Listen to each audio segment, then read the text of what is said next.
I need new music. This is the JJO Discover New Music Podcast.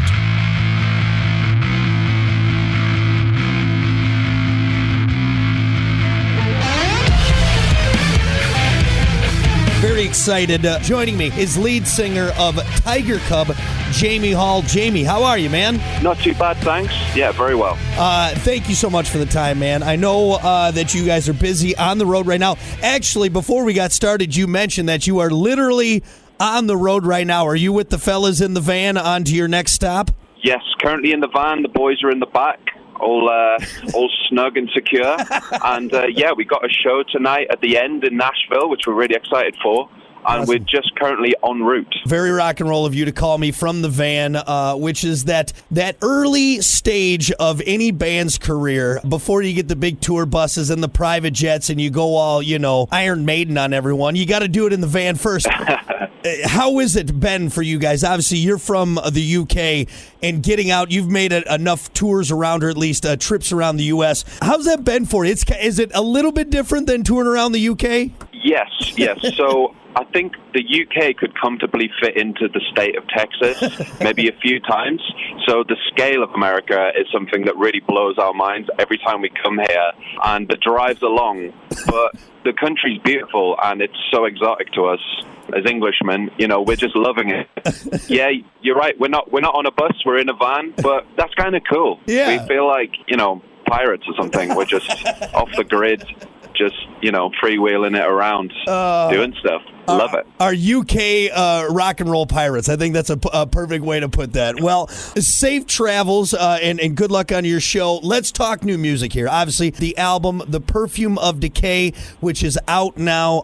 The title track, I believe, hit 28 on the mainstream rock chart. So people are obviously loving it here in the States, loving it all over the place.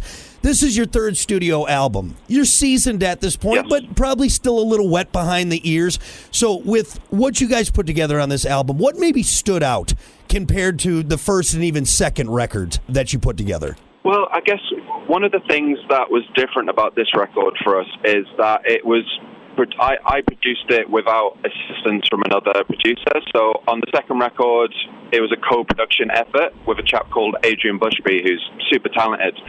So this time we were really let loose in the studio, just free reign, just able to go into detail in places where we maybe hadn't before and just try a lot of new stuff out and experiment with things.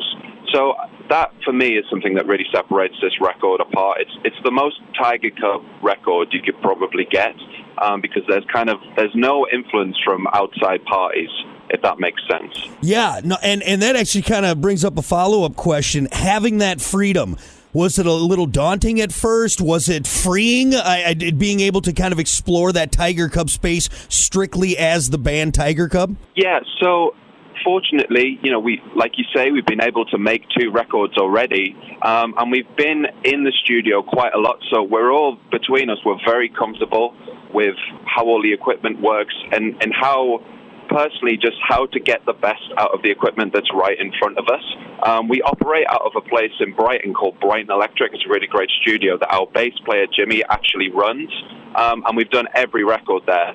So we're super comfortable with the place. We know everyone. We know how to get the best out of that equipment. So with that context, it was amazingly freeing to work in that environment because we weren't stuck for 3 hours trying to get a sound out of the speakers. We were like, right, good to go. This is how we do it.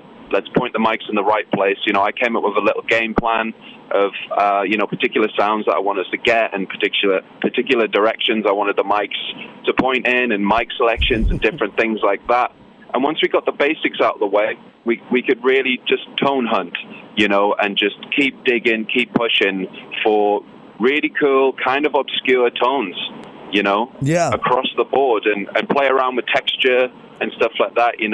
Our drummer James had this quite heavy set of chains that we bought from a hardware store that he was wearing the whole time when he was playing the kit, and that created this ethereal kind of background texture to everything. So we were able to play around with different ideas like that.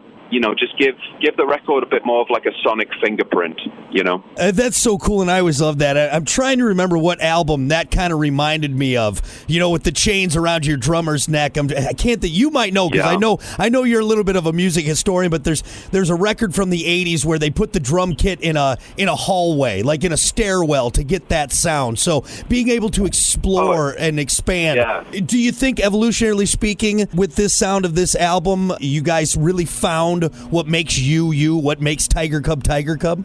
I would like to think so, and I hope that people who listen to the record think so too. Yeah. You know, it's quite a subjective thing, but yeah, that's our aim, is to really uncover like who we are, what we sound like, what is ours that no one else has. You know, and that can be a life's work sometimes. You know, because music's just inherently self-referential, and it's kind of like a conversation between, you know, music that you've heard in the past and the music that you're currently making, you know. So there's always references and influences going on there, and like trying to dig out what actually makes us special as like three individuals in a band, you know, is something that can take time. But I really feel like on the Perfume of Decay, we found something that's ours on this record. You know, it's super dark, it's super heavy. Sometimes it's almost like heavy metal heavy, you know, but then it goes super soft. You know, I sang whisper quiet vocals, just drizzled that on top of this like super heavy instrumental that we created. I feel like that's starting to point us in the right direction, you know? Yeah. Starting to get us closer to something that's ours. Well, people are obviously loving it. Like I said, the title track, The Perfume of Decay, hit 28, and you guys are just making noise everywhere you go. And you brought up something there that people may not know, especially when they listen to the record and they hear the depth of the sound. You're a three-piece band, and I love three-piece bands because most of them make so much racket, and you're like, there's no way there's only three guys doing that. What's special to you about what's special about a three-piece, maybe compared to a six-piece or whatever ensemble? What do you like about that? Yeah, being a three-piece is great. I mean, I think ultimately with fewer members, you can kind of sound heavier if you know how to tweak things in the right way. And, you know, I think what it does is it creates a limitation, and limitations are a really useful thing to as a creative person. You know, I think it's like Frank Zappa said, like, necessity is the mother of invention, you know, so it's like, that really helps us. Those boundaries and restrictions, that's a really useful creative tool to have. And some buddies of ours from Brighton as well, Royal Bloods, I mean, they make an even bigger noise, and they've only got two members, you know, so there's kind of there's a pattern emerging here. Right, you know? Right. And there's more room in the van, too, so that helps. That definitely makes it a little bit easier, so. Exactly, man, yeah. Lower overhead. Exactly. Do you got a favorite track on the album? Maybe one that really resonates with you? I mean, they're all my babies. They're all my song babies, so you're making me pick between my children, but that's okay. There's a song on the record called We're a Long Time Gone, and it's a more downbeat number, more of an acoustic number with a little bit of piano accompaniment, bass and drums still. But I feel like that to me really like showcases our love of the craft of songwriting, you know, using tasteful arrangements and instrumentation to deliver a song, rather than just putting all the amps on 10 and going for it, because we love doing that. But you know, on a record across 40 minutes, you need a little bit of ebb and flow, you need dynamics, and I feel like We're a Long Time Gone sits bang in the middle of the record. That really showcases that side of us. So for listeners, you know, they think we're just like a riff-heavy rock band. We are that, but we also have slow jams as well, you know? I love it. I love it. If people aren't excited yet, they should be after hearing this. Of course, The Perfume of Decay is out now, Tigercub's third studio album. Let's say it's 20 years down the road, you know, 30 years of Tigercub. You guys got a couple Grammys. You got, you know, another 7, 8, 9 records out there. You look back at this at that point, 20 years down the road, you take a look back at your third album, The Perfume of Decay. What's future Tigercub going to feel about this record?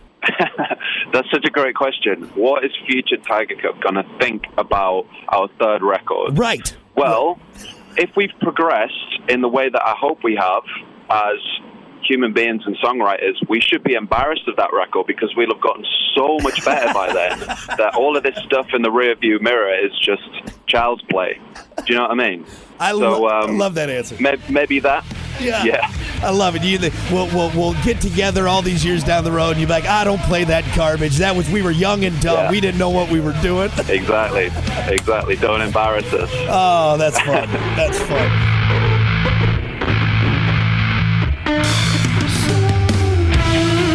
Listen, rate, share, subscribe.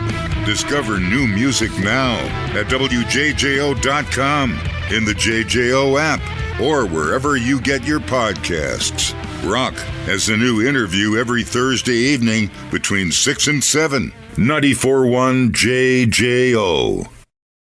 I need new music. This is the JJO Discover New Music Podcast.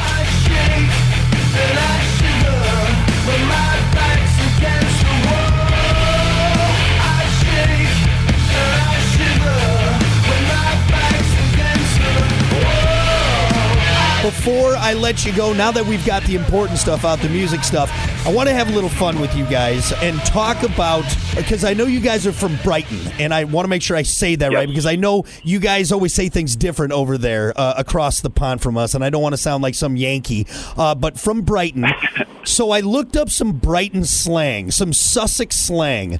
First, and this is a noun, Pav Tav. Oh, Pav Tav, come on now. We're talking about the Pav Tav on US radio. Okay, so the Pav Tav, that is short for the Pavilion Tavern. Yes! Now that's a boozer in Brighton, right? Which is legendary. You know, that's the cheap indie rock bar where all the bands used to go down back in the day and, you know, get absolutely annihilated for £1 a pint, maybe $1-2 a pint. You know, that was the place to be. So, wow, that's a real trip down memory lane. Well, okay, right in the center of Brighton. We're starting off great. So that would be a dive bar here in the United States, and I'm sure you guys have seen some of those going through. So the Pav Tav, if you're looking, is it still around or is it gone? Yeah, it's still going. I mean, it's a shadow of its former self. It's shut down, and then it's been reopened as something a little bit more upmarket. So, you know, you won't find people with much dirt under their fingernails in there, you know, anymore,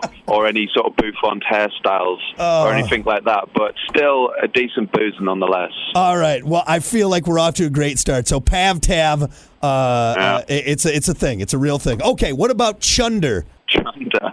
Well, okay.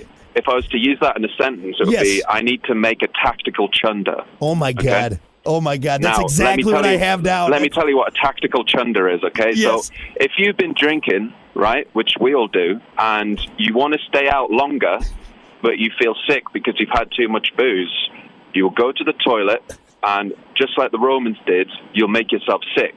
And we call that a tactical chunder, so that you're back in the game. You can keep drinking. So you and I, us, and everyone across the pond, the UK, we're all the same. For us, that's called puke and rally. That's what we do. We puke and then we rally back. Yeah. So yeah, I like that. I like puke and rally. Yeah. Wow. So tactical chunder is just the UK puke and rally. That's all it is. That's it. Maybe our version's a little bit more discreet. Yes. We just throw it out there. We throw it out there. But of course, you know, you guys are a little more refined than us, so it makes sense. Okay, so we're 2 for 2. This is awesome. Okay, what about a flittermouse? Oh, okay, you've got me there. I don't know. Maybe, what is that, a flittermouse? A flittermouse, yeah. Tell you what, I've got the boys behind me. Let me just throw it out to them, if I may confer. Yes, and see if they've heard of that. Boys, have you heard of a flittermouse as a saying? No, it's a no from us, dog. Okay. We've never heard of that. That is Sussex dialect for a bat. That must be old-timey word for like, bat. Yeah, for like a flying bat. Mouse. Yeah. Wow. Okay, well, you're teaching me something now. All right, good. We're getting into the history books. I'll have to write that one down. Okay, last one. Monkey's birthday. Do you know what a monkey's birthday is in Sussex or Brighton? Boys, what's a monkey's birthday in Sussex slang terms? A monkey's birthday? Yeah. In Sussex terms. Have you ever heard that before? A monkey's birthday? I just love We would have, to counter that, we don't know it, but there is something called monkey's blood that we'll put on ice cream in the UK, which is sort of like a really syrupy, strawberry-flavored sort of sauce that you would put on something we call like a 99 cone. Okay. Which is, just like your basic kind of ice cream. So it has no. nothing to do with ice cream or a delicious cherry topping. No, a monkey's birthday, according to my research in Sussex slang, is used to describe when the sun shines but it rains at the same time. Okay, boy, so it means when the sun shines but it rains at the same time. Which, is that common around there? Yeah, that is quite common, yeah. I mean, I guess we just call that summer rain. Oh, okay. Yeah, you get that every now and again. There's always clouds somewhere full of rainfall in England. You know, we get quite attached to it. Very overcast. You know. Well, maybe next time you're back home and you see it kind of sunshiny and rainy, be like, "Well, Monkey's birthday coming," and you'll blow someone's mind. It'll be great. Oh yeah. Well, next time I'm at the Pav Tav, I'll have a bunch of new words and sayings to show off to people about. Next time you're at the Pav Tav and you have to have a tactical chunder, you see a flittermouse outside, and then you come back in and you say it's going to be a monkey's birthday out there, and no one will know what the hell you're talking about. They'll be like, "What the hell is going on with this guy? He's lost it. He's lost it." Yeah. I've got a bit of rhyme and slang for you if you want before we go. I would love it. Okay, so I live in Brighton and I have done for 10 years now, but I was actually brought up in the northeast of England in a place called Sunderland, which is kind of near Newcastle. Okay. And we've got a term called corned beef, and that's if you don't hear something properly. So up north, we pronounce deaf as deef. Okay. And deef rhymes with beef. So it's like, there's a couple of layers there you got to get through. But if you're ever up in Newcastle or Sunderland and someone says, "Sorry, mate, I'm corned beef," that means they can't hear you properly, and you need to repeat what you've just said. And you know what? I might have to use that. I'm going to start using that because I'm hard of hearing, being in this industry for way too long. So I'm just going to start saying that. Me too. And people are going to be like, "Wow, I don't know what that guy said. He sounds smart, but I'm not 100% sure." I love it. Yeah. That's great. Oh, my God. Well, good. That was fun with some Sussex slang. Couple more for you. And this is just for me. I do a thing called rapid fire. So just go with your gut instinct. No wrong answers on this one. Would you rather see Bigfoot or the Loch Ness Monster? Loch Ness.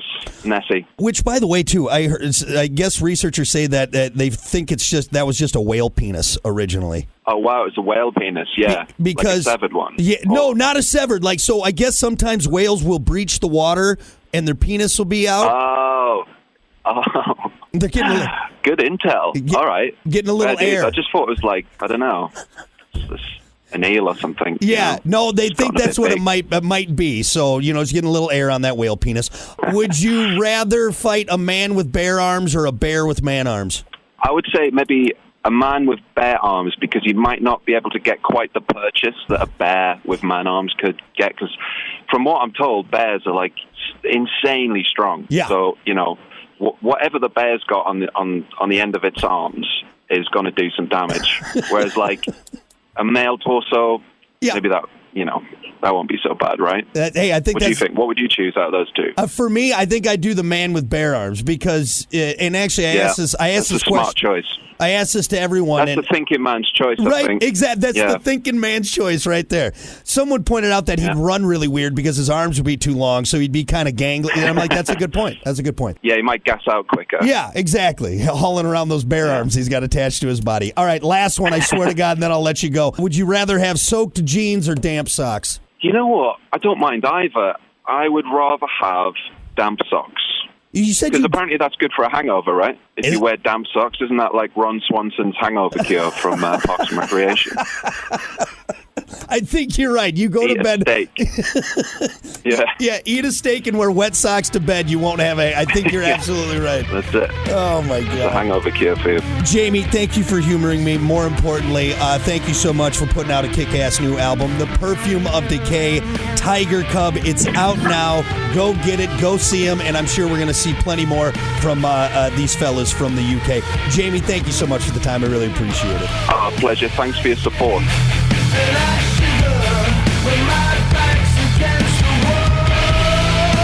Listen, rate, share, subscribe. Discover new music now at WJJO.com, in the JJO app, or wherever you get your podcasts. Rock has a new interview every Thursday evening between 6 and 7. 94.1 JJO.